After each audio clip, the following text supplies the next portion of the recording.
mananalo nito ay kung mas mababa, 1,000 cash na pananalo. Okay po? Okay, pakibalik ako ng unang mata.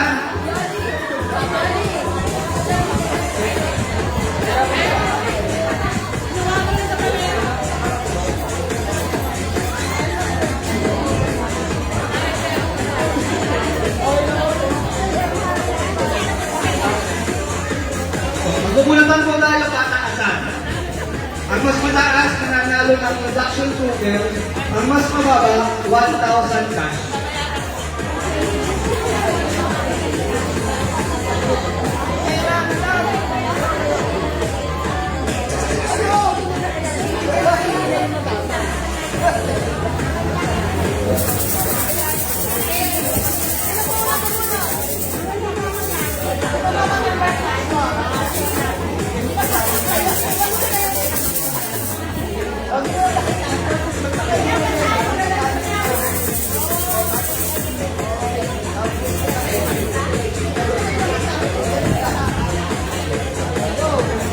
Ang kay nanay po ay number letter N.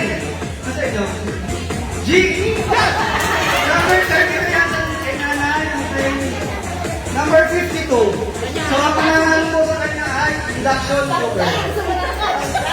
Okay, congratulations po. Number?